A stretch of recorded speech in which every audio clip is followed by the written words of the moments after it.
তুমি কি জানো, জাহান্নামের আগুন কেবল জ্বালানোর জন্য নয়, বরং প্রতিটি দোজকবাসীর শরীরকে এমনভাবে বদলে দেওয়া হবে যেন তারা সেই আগুনের শাস্তি সহ্য করতে বাধ্য হয়। এক দোজকবাসীর দাঁত হবে পাহাড়ের মতো উঁচু, তার চামড়া হবে ৭০ হাত মোটা, আর এক কাঁধ থেকে আরেক কাঁধ পর্যন্ত দূরত্ব ৩ দিনের পথের সমান। তখন তাদের শরীরে আগুনের পোশাক পরিয়ে দেওয়া হবে। আগুনের শিখায় তাদের চামড়া বারবার পুড়বে, আবার গজাবে, আবার পুড়বে, যেন শাস্তি কখনো শেষ না হয়। তাদের এমন পিপাসা লাগবে যে তৃষ্ণায় তাদের কলিজা ছিঁড়ে বেরিয়ে আসবে।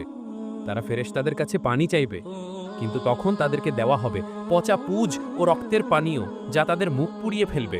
কেউ সিদ্ধ হচ্ছে ফুটন্ত আগুনের পানিতে, কারো শরীরে ঢালা হচ্ছে গলিত তামা, আর ফেরেশতারা কাউকে মাথা থেকে কোমর পর্যন্ত কেটে ফেলছে। এই দৃশ্যগুলো কল্পনা করলেই শরীর কেঁপে ওঠে। আজ তুমিও আমি যেই গুনাহে হাসছি, কাল সেই গুনাহই হয়তো আমাদের আগুনের পথে টেনে নেবে।